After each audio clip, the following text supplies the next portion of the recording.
जय माता दोस्तों, कैसे हैं आप लोग। आशा करता हूँ आप लोग अच्छे होंगे, स्वस्थ होंगे, मस्त होंगे। माँ भगवती आप सभी का कल्याण करें, आप सभी का मंगल करें। दोस्तों, विधवा स्त्रियों का संस्कार रात में क्यों नहीं किया जाता। जी हाँ दोस्तों, एक दिन गरुड़ पृथ्वी लोक पर भ्रमण करने निकले थे। आकाश से वह नीचे देखते हुए मनुष्यों के आचरण को परख रहे थे। तभी उनकी दृष्टि एक छोटे नगर पर पड़ी। रात का समय था। कुछ लोग एक दिव्यगंत विधवा स्त्री की चिता को अंधकार में ही अग्नि देने की तैयारी कर रहे थे। चारों ओर उदासी, भय और अपमान का वातावरण था। गरुड़ ने यह दृश्य देखा तो उनके हृदय कर्णों से भर गए। वह तुरंत अपने पंख समेटते हुए पृथ्वी भूमि पर उतरे, लेकिन मनुष्यों की उनकी दिव्यता को समझ नहीं पा रहे थे। वह स्त्री के शरीर को तुरंत समझकर, तुच्छ समझकर, पापित समझकर रात्रि दाह के लिए तैयार किया जा रहा था। गरुड़ नेत्र नम हो गए। वह तुरंत बैकुंठ पहुंचकर भगवान विष्णु के चरणों में उपस्थिति हुए। गरुड़ ने व्याकुल होकर कहा, हे प्रभु, पृथ्वी पर कैसी क्रूरता फैली हुई है। अज्ञानवश लोग विधवा स्त्रियों का संस्कार रात को करते हैं। वह सोचते हैं कि उस स्त्री को मोक्ष अधिकार नहीं, क्योंकि वह अपने पति की मृत्यु का कारण है। यह उचित है? क्या सूर्यास्त के बाद चिता को अग्नि देना उचित है? रात्रि में दाह करने के लिए उस आत्मा का क्या होता है? भगवान विष्णु शांत मुद्रा में बैठे। उन्होंने गरुड़ की ओर देखा, जैसे उनकी चिता पहले से ही जलते हो। भगवान विष्णु गंभीर होकर बोले, हे गरुड़, सबसे पहले मैं यह स्पष्ट कर दूं कि विधवा स्त्री किसी भी प्रकार की अशुभ नहीं होती। मेरे लिए सभी जीव आत्मा का स्वरूप हैं, और आत्मा न स्त्री होती है न पुरुष होता। वह केवल एक जीव है जो मेरा ही अंश है। किसी भी विधवा का रात में संस्कार करना घोर अधर्म है। और सुनो, यह नियम केवल विधवाओं के लिए नहीं, चाहे वह विधवा हो, विधुर हो, बालक हो, ज्ञानी हो, अज्ञानी हो, धनी हो या निर्धन, किसी भी जीव का अंतिम संस्कार रात के समय नहीं करना चाहिए। यह घोर अनर्थ होता है। यह आत्मा की रक्षा और नियम है कि सामाजिक भेदभाव का। यह सुनकर गरुड़ देव हाथ जोड़कर आश्चर्य से पूछने लगे कि प्रभु, आखिर सूर्यास्त के बाद चिता को अग्नि क्यों नहीं दिया जाती? रात के अंधकार में अंतिम संस्कार करने से उस मृत आत्मा का क्या होता है? श्री कृष्ण ने हल्की सी मुस्कान के साथ गरुड़ की ओर देखा। उनकी आंखों में ब्रह्मांड का पूरा ज्ञान था। उन्होंने कहा, हे खग श्रेष्ठ गरुड़, तुम्हारा यह प्रश्न मानव जाति के कल्याण के लिए बहुत आवश्यक है। मृत्यु केवल इस शरीर का अंत है, आत्मा की यात्रा का नहीं। जब आत्मा शरीर छोड़ती है तो वह अत्यंत सूक्ष्म और भ्रमित अवस्था में होती है। सूर्यदेव, जो इस संस्कार के साक्षात देवता हैं, प्रकाश और चेतना के प्रतीक हैं। सूर्य की किरणें ही आत्मा को परलोक तक जाने का मार्ग दिखाती हैं। जब तक सूर्य आकाश में होता है, स्वर्ग के द्वार खुले रहते हैं, लेकिन जैसे ही सूर्य ढलता है, स्वर्ग के द्वार बंद हो जाते हैं और पाताल लोक और अंधकार की नकारात्मक शक्तियां सक्रिय हो जाती हैं। श्री कृष्ण गंभीर होते हुए आगे बोले, हे गरुड़, यदि रात के समय किसी का अंतिम संस्कार किया जाए तो उस आत्मा को यमलोक तक जाने का मार्ग नहीं मिलता। स्वर्ग के द्वार बंद हो जाते हैं और सूर्य का प्रकाश न होने के कारण वह आत्मा मार्ग भटक जाती है। अंधकार में भटकती हुई वह आत्मा असुरों, पिशाचों और नकारात्मक शक्तियों के प्रभाव में आ जाती है और उसे मजबूरन प्रेत योनि में जाना पड़ता है। इस रहस्य को गहराई को समझने के लिए मैं तुम्हें प्राचीन काल की एक सत्य घटना सुनाता हूँ। ध्यान से सुनो गरुड़। प्राचीन काल की बात है। छिप्पा नदी के तट पर बसी पवित्र अवंती नगरी थी, जो धर्म, तप और वैदिक ज्ञान के लिए प्रसिद्ध थी। उसी नगरी में एक विनम्र, सत्यनिष्ठ और धर्मपरायण विधवा रहती थी, नैनावती के पति देवदत्त शहर के बहुत मैसूर और धार्मिक व्यक्ति थे। वह नगर वासी उनका बहुत सम्मान करते थे। देवदत्त का पुत्र चंद्रबदन अपने पिता से अत्यधिक प्रेम करता था, लेकिन जब वह एक दिन देवदत्त की एक असाध्य रोग के कारण मृत्यु हो गई तो उनके पुत्र चंद्रबदन ने कुछ दुश्मनों के बहकावे में आकर अपनी माँ को पिता के मृत्यु का कारण माना, जबकि पति की मृत्यु के पश्चात नैनावती का जीवन संघर्षों से भर गया। पति के देहांत के बाद उनके अकेले ही अपने पुत्र चंद्रबदन का पालन पोषण किया। वह माता होने के साथ साथ उनकी गुरु, मित्र तथा रक्षक भी थी। वह उसे धर्म का ज्ञान देती, मगर उसके बेटे चंद्रबदन की धार्मिक ग्रंथों का धार्मिक बातों में कोई रुचि नहीं थी। लेकिन विडंबना यह थी कि चंद्रबदन अपनी पिता की मृत्यु का दोष उसी माँ पर लगाता था। उसे लगता था कि उनकी दुर्दशा का कारण उसकी माँ का भाव है। बचपन में पाले गए भ्रम, कुछ कटु शब्दों और कुछ दुश्मनों की फूंक से उनके मन में यह गलत धारणा बैठ गई। मेरे पिता की मृत्यु माँ की वजह से हुई। नैनावती ने उसे कितना भी समझाती, कितना भी प्यार देती, लेकिन चंद्रबदन का हृदय कठोर पत्थर बन चुका था।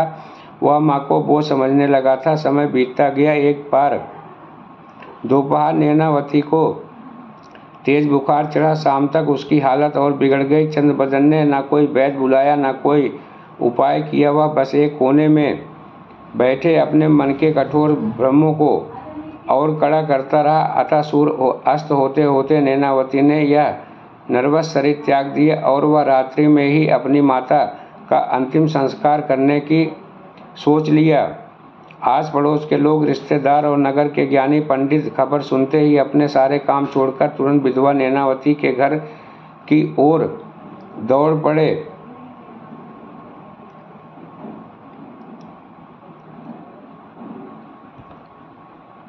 और उनकी सभी की आंखें नम थी। लेकिन जब तक वह इकट्ठा हुए तब तक बाहर धूप अंधेरा छा चुका था। रात अपनी गहराई स्याही बिखेर चुकी थी। नगर के सबसे बुजुर्ग और ज्ञानी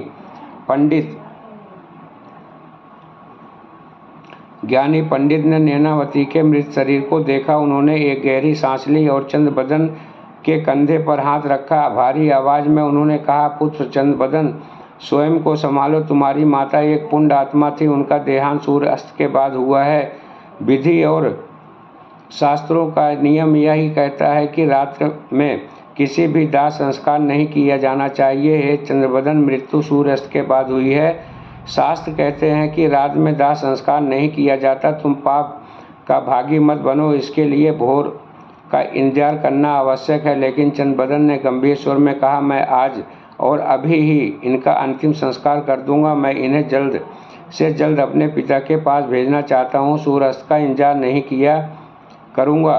गांव वाले स्तब्ध रह गए। सबने रोका चाहा, पर चंद्रबदन पर जैसे अज्ञान ने पर्दा डाल दिया था। रात के गहरे अंधकार में जब देवताओं के द्वार बंद हो जाते हैं और आसुरी शक्तियाँ सक्रिय हो जाती हैं, चंद्रबदन ने अकेले ही अपनी माता की चिता जलाने लगा। अंत में मुख्य पंडित जी आगे आए। उन्होंने चंद्रबदन के सिर पर हाथ फेरा और धीमे करुण भरे स्वर में बोले, पुत्र चंद्रबदन, तुम्हारी माता नैनावती एक अत्यंत पवित्र, धर्मपरायण और तपस्वी वृत्ति स्त्री थी। उनका अंतिम संस्कार रात्रि के अंधेरे में मत करो। धर्म के नियमों के साथ खिलवाड़ मत करो। हमारे नियम ब्रह्मांड के स्थिति जितने प्राचीन हैं और अटल। मुख्य पंडित जी आगे बताए कि मृत्यु केवल इन 5 भौतिक तत्वों वाले शरीर का अंत होता है, लेकिन आत्मा नष्ट नहीं होती। शरीर छोड़ने के बाद आत्मा की यात्रा बहुत ही सूक्ष्म, कठिन और भय से भरी होती है।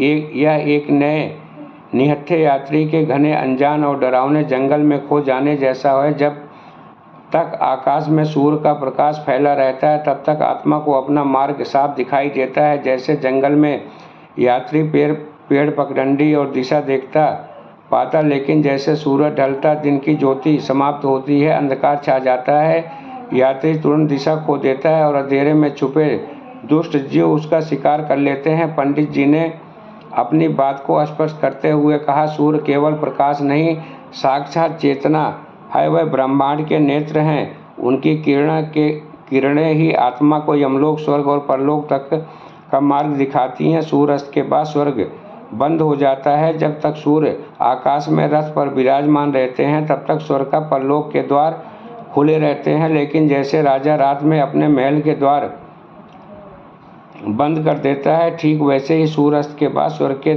द्वार बंद हो जाते हैं। उस समय तामसिक, पताली और आसुरी शक्तियाँ पूरी सामर्थ्य के साथ सक्रिय हो जाती हैं। वह केवल रात के अंधकार में ही नहीं अपना साम्राज्य फैलाती हैं। पंडित जी ने सभी पंडितों के साथ मिलकर चंद्रबदन को अंतिम और कठोर चेतावनी दी, यदि तुमने अपनी माता नैनावती का इस गहरे भयानक अंधकार में दाह संस्कार किया तो उनकी आत्मा दिशा खो देगी, सूर्य का प्रकाश मार्गदर्शन नहीं कर पाएगा, स्वर्ग के द्वार बंद हो जाएंगे, यमदूत पहुंच नहीं सकेंगे और वह पवित्र आत्मा शमशान में भटकने वाली तामसिक शक्तियां, पिशाचों और दानवों के पकड़ में चली जाएगी।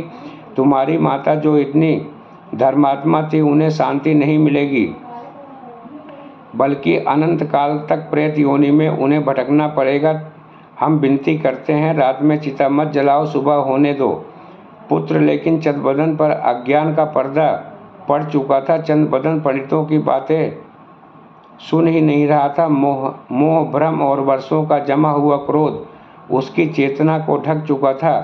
उसे सब ज्ञान कोरी बकवास लगा। उसे केवल अपना दुख दिख रहा था और मन में भरा हुआ भ्रम कि माता को पिताजी के पास पहुंचाना है ताकि वह दोनों फिर से एक हो सके। इसी विचार ने उसे अब पागल बना दिया था। अज्ञान ने उसे विवेक को निगल लिया था। उसने किसी की एक न मानी। चंद्रबदन ने हट में आकर लोगों की विनती, शास्त्रों के नियम और धर्म की चेतावनियों को अनसुना कर दिया। वह रात के अंधेरे में बांस काटकर अर्थी तैयार करने लगा। कुछ डरे सहमे रिश्तेदार उसका विरोध न कर सके और उसके साथ शमशान की ओर चल पड़े। रात घोर अंधेरी थी। अवंती नगर की गलियां वीरान, तिरछा नदी के किनारे बसे शमशान में एक डरावना सन्नाटा पसरा था। अमावस्या जैसी काली रात, शमशान के कुत्तों का रोना, बरगद के पेड़ों में कराहती हवा, हर एक आवाज़ जैसे मौत की चीख लग रही थी। लेकिन चंद्रबदन पर जैसे अज्ञान का वशीकरण था। वह कांपते हाथों से लकड़ियां चढ़ाता माता नैनावती के शरीर को लिटाता हुआ और पंडितों की चेतावनी के अनसुना करते हुए रात को उसी महसूस अंधकार में जैसे ही चिता प्रज्वलित हुई, अग्नि की लपटें उठी और उसी क्षण मानो सदियों से सोई हुई नकारात्मक, अतृप्त और आसुरी शक्तियां एक साथ जाग उठी। लपेटें सीधी ऊपर उठने के बजाय अजीब तरह से हवा में मरोड़ने लगी, जैसे वह खुद ही अंधकार से डर रही हो। जब शरीर पूर्णतः जल चुका था तभी नैनावती की सूक्ष्म आत्मा शरीर के बंधन से मुक्त हुई, पर वह ऊपर प्रकाश की ओर नहीं जा सकी क्योंकि आसमान अंधकार से भरा हुआ था। सूर्य का मार्गदर्शन नहीं था और स्वर्ग के द्वार बंद हो चुके थे। वह आत्मा शमशान के उसी भयानक अंधेरे में भटकने लगी। यमदूत भी नहीं आ सके क्योंकि सूर्यास्त के बाद मृत्यु लोक से यमलोक का संपर्क मार्ग अंधकार में पूरी तरह कट जाता है। शमशान में विचरती तामसिक शक्तियाँ, पिशाच, अतृप्त दानव, उन्हें नैनावती की भटकती हुई आत्मा की सुगंध मिल गई। वह चारों ओर से उसे घेरने लगी, उस पर हमला करने लगी। नैनावती की आत्मा दर्द में चीख उठी। वह चंद्रबदन को पुकारती रही, पुत्र मुझे बचा लो।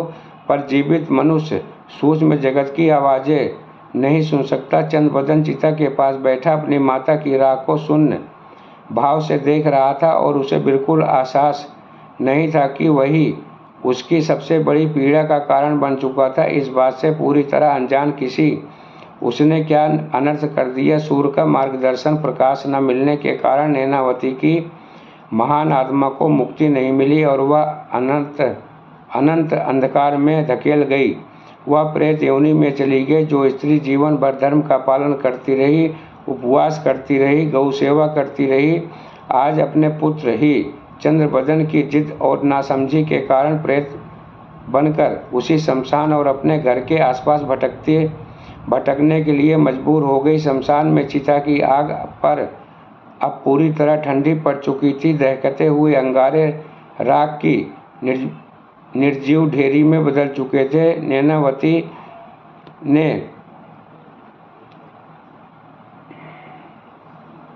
नैनावती का शरीर विलीन हो चुका था, लेकिन उनकी आत्मा अब भी असीम और भयावह अंधकार का हिस्सा बन चुकी थी, जिसे प्रेत योनि कहते हैं। एक ऐसी दुनिया जहां न दिन का उजाला है और न रात का सुकून, बस एक अंतहीन और असहनीय पीड़ा। चंद्रबदन भारी कदमों से अपने घर लौटा। उसके मन में एक झूठी तसल्ली थी कि उसने अपनी माँ को उस बीमार शरीर के कष्ट से जल्द मुक्त कर दिया। उसे लगता रहा कि उसने वही किया जो सही था, लेकिन उसे यह बात का बिल्कुल भी अंदाज़ा नहीं था कि उसकी एक अज्ञानी हठ ने उसकी पवित्र धार्मिक माता को किस घोर अंधकार में ढकेल दिया। मोह और अज्ञानता का घना पर्दा अब भी उसकी आंखों पर पड़ा था। कुछ दिन बीत गए। नैनावती के घर में एक अजीब सी खामोशी छाने लगी। वह खामोशी जो शांति की नहीं बल्कि एक अदृश्य भय की गवाही देती थी। घर की हवा भारी और घुटन भरी महसूस होती है। जिस घर के कोने कोने में कभी सुबह शाम हरि कीर्तन की मधुर धुन गूंजती थी, वहां अब एक मनहूस सन्नाटा पसरा था। आंगन के बीचों बीच लगा तुलसी का पौधा, जो नैनावती के जीवन काल में हमेशा हरा भरा और प्रफुल्लित रहता था, बिना किसी कारण रातों रात सूखने लगा। उसकी पत्तियां काली पड़कर झड़ने लगी, मानो सात्विकता ने घर छोड़ दिया। घर में दरिद्रता और बीमारी का वास होने लगा। गौशाला की गायें भी रात भर रंभाती और बेचैन रहती, जैसे वह कुछ ऐसा देखती जो चंद्रबदन की आंखों से छिपा था। उनके घर के आगे कुत्ते बिल्ली रात भर रोते। धीरे धीरे चंद्रबदन को भी भयानक असाध्य रोग ने घेर लिया। उसकी हालत मरने जैसे हो गई। रातों को चंद्रबदन की नींद अचानक खुल जाती है, लेकिन उसे लगता मानो कमरे के किसी अंधेरे कोने में कोई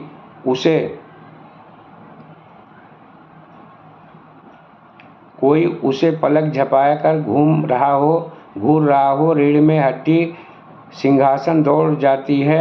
बंद दरवाजे और खिड़कियों के बावजूद कमरे में बर्फ जैसी ठंडी हवा का झोंका आता, जो उसके पूरे शरीर को शून्य कर देता। और फिर रात के गहरे सन्नाटे को चीरता हुआ एक आवाज़, उसकी माँ नैनावती की, वही पुरानी धीमी सांसों में टूटी खींचने की आवाज़, वही सुर वही अंदाज, लेकिन अब उसमें एक डरावनी, दर्दनाक और भेदकी हुई प्रतिध्वनि की। शुरुआत में चंद्रबदन ने इसे अपना भ्रम माना। उसने अपने कांपते दिल को यह कहकर समझा लिया कि उसके शोक, पछतावे और अपराध बोध से भरे हुए थे। धीरे धीरे भयानक सच्चाई बनकर उसके सामने आने लगी। एक रात अत्यधिक थकान के कारण चंद्रबदन गहरी नींद में चला गया। तभी उसे एक ऐसा सपना आया जो सपने से ज़्यादा एक डरावनी यथार्थ अनुभूति लग रहा था। उसने देखा उसकी माता नैनावती एक अत्यंत घोर और भयानक अंधकार में फंसी हुई हैं, जहां प्रकाश की एक किरण भी प्रवेश नहीं कर सकती। नैनावती का पहले वाला शांत, सरल और तेजवान चेहरा अब भय, पीड़ा और तड़प से पूरी तरह विकृत हो चुका था। उनके बाल बिखरे हुए थे, उनकी देह प्रेत जैसी छीड़ हो चुकी थी और उनके चारों ओर असंख्य भटकती हुई विकलित और विभत्स आत्माएं एक झुंड की तरह घूम रही थी। नैनावती में रो रही थी, उनकी सिसकियां रुक ही नहीं रही थी। उन्होंने अपनी घसी हुई लाल आंखों से सीधे चंद्रबदन की ओर देखा और एक ऐसी दर्द भरी करुण पुकार लगाई जिसने चंद्रबदन की रूह को चीर दिया। पुत्र चंद्रबदन, तुमने यह क्या किया? तुमने मेरे मृत शरीर को उस अपवित्र अंधेरी रात में अग्नि को क्यों दे दी? तुम्हारी हड़बड़ी और क्रोध ने मुझे स्वर्ग जाने से रोक दिया। देख मेरी दुर्दशा, मैं इस अंधकार से बाहर नहीं निकल पा रही हूँ। मुझे भयंकर भूख लगती है, पर खाने को कुछ नहीं मिलता। गला प्यास से जल रहा है, पर मैं एक बूंद पानी नहीं पी सकती। मुझे मुक्ति नहीं मिली, मैं प्रेत बन गई। पुत्र, यह आसुरी शक्तियाँ मुझे चीख खींच रही हैं, मुझे बचा लो। चंद्रबदन एक तेज चीख के साथ बिस्तर से उठा। उसका शरीर ठंडे पसीने से भीग गया हुआ था। दिल तेजी से धड़क रहा था। कमरे का तापमान अचानक बहुत गिर गया था, मानो किसी अदृश्य पीड़ित आत्मा ने अभी अभी इस कमरे में प्रवेश किया हो। उस रात के बाद चंद्रबदन की नींद मानो उससे छिन गई हो। आंखें के नीचे गहरे काले घेरे पड़ गए। एक दिन प्रतिदिन उसका स्वास्थ्य गिरने लगा। तब उसका अज्ञान हट पर्दा पूरी तरह फट चुका था। उसे समझ आ गया था कि पंडितों के शब्द कोई ढोंग नहीं थे, बल्कि कठोर सत्य थे।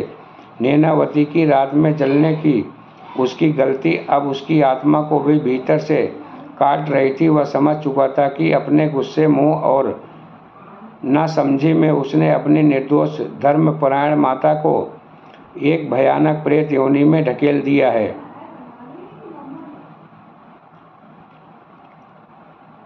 दोस्तों, अगली सुबह सूरज की पहली किरण उतरते ही चंद्रबदन पागलों की तरह नंगे पैर भागता हुआ उन्हीं ज्ञानी पंडित के घर पहुंचा जिन्हें उसने उस रात अहंकार में ठुकरा दिया था। वह उनके चरणों पर गिर गया। रोते रोते उसका गला सूख गया।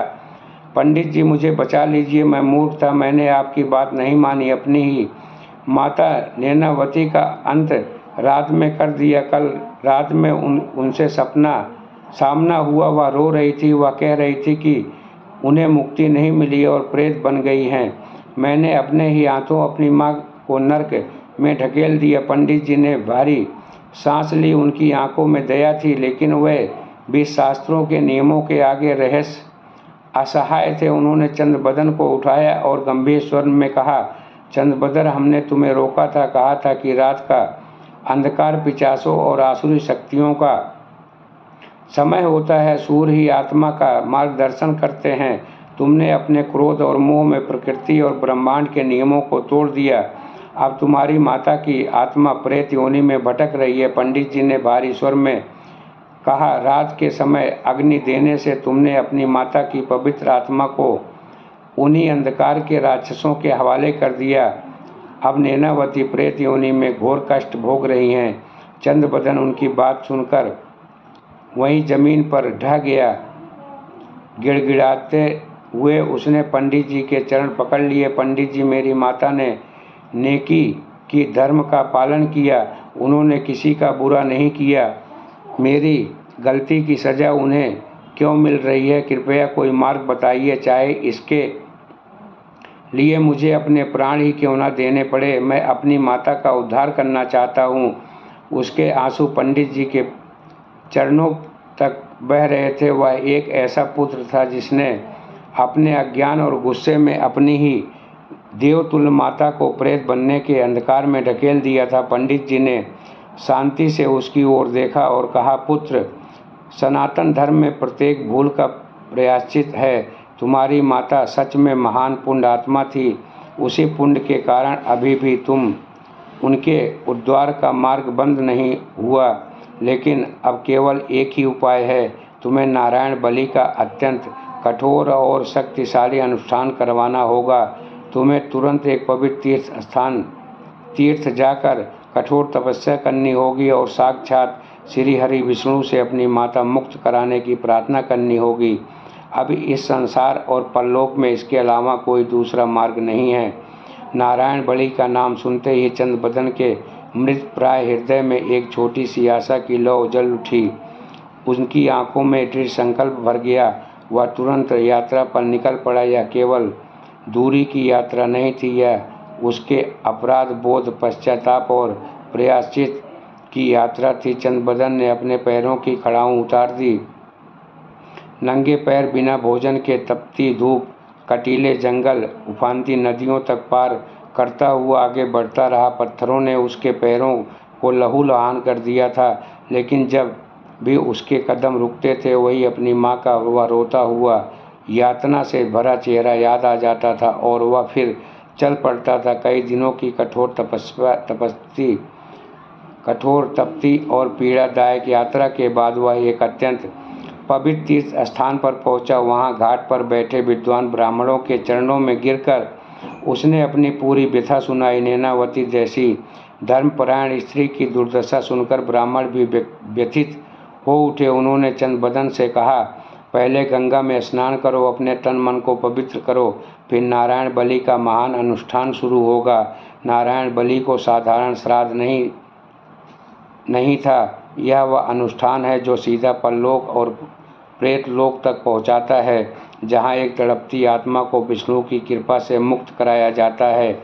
ब्राह्मणों ने पवित्र कुशा घास से एक प्रतीकात्मक पुतला बनाया, जिसमें मंत्रों की शक्ति से नैनावती की पीड़ित आत्मा को आवाहन किया गया।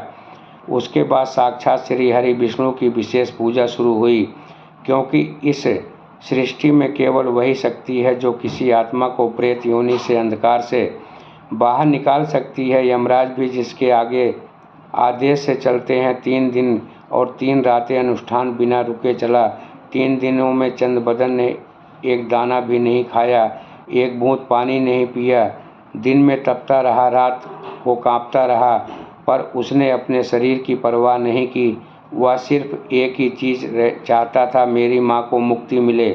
लेकिन चंद्रबदन की आंखें और उसके दोनों हाथ अब भी आकाश की ओर उठे हुए थे। वह हर पल, हर सांस के साथ रोकर भगवान विष्णु से अपनी माता नैनावती की मुक्ति की भीख मांग रहा था। तीसरा दिन आया, वह दिन जब नारायण बलि स्थान से अपने चरम पर था। अंतिम आहुति दी जा रही थी। वेद मंत्रों की गूंज से पूरा घाट कांप रहा था। चंद्रबदन ने अपनी पूरी आत्मा की पुकार समेटकर धरती पर सिर टेक दिया था। गगन वेदी स्वर में पुकारा, श्री हरि मेरी माँ को मुक्त कर दो। और तभी एक अदृश्य अवर्णनीय चमत्कार हुआ। अचानक पूरे वातावरण का स्वरूप बदल गया। वह भारीपन, वह अंधकार, वह नकारात्मक ऊर्जा जो चंद्रबदन कई दिनों से ढो रहा था,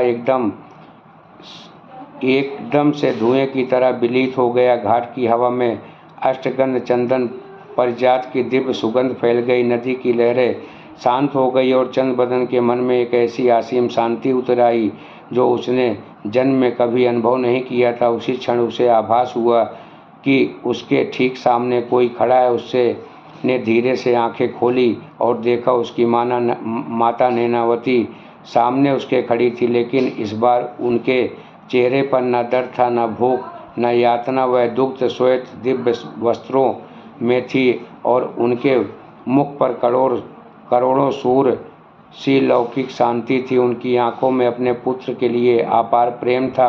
उन्होंने मुस्कुराते हुए अपना प्रकाशमय पारदर्शी हाथ चंद्रबदन के सर पर रखा, अपनी मौन भाषा में आशीर्वाद दिया। पुत्र, तुमने मुझे मुक्त कर दिया। और देखते देखते प्रकाश की एक अत्यंत तेज दिव्य किरण उनके चारों ओर फैल गई और वह ऊपर की ओर विलीन हो गई। चंद्रबदन की आंखों से आंसू बह निकले। उसने समझ लिया कि भगवान विष्णु की कृपा और उसके सच्चे पश्चाताप ने उसकी माता को प्रेत योनि से की जंजीरों से मुक्त कर दिया। नैनावती को सम्मानपूर्वक पृथ्वीलोक की प्राप्ति हुई, जहां उनके पति ने उनका दोनों हाथों से स्वागत किया। दोस्तों, यह थी थोड़ी सी जानकारी। मेरे द्वारा दी गई जानकारी आपको अच्छी लगी हो, समझ में आई हो तो वीडियो को लाइक करना, चैनल को सब्सक्राइब कर शेयर ज़रूर करना, ताकि और भी भक्तों का कल्याण हो सके और भी भक्तों का मंगल हो सके। जाते जाते जय श्री हरि विष्णु ज़रूर लिखना।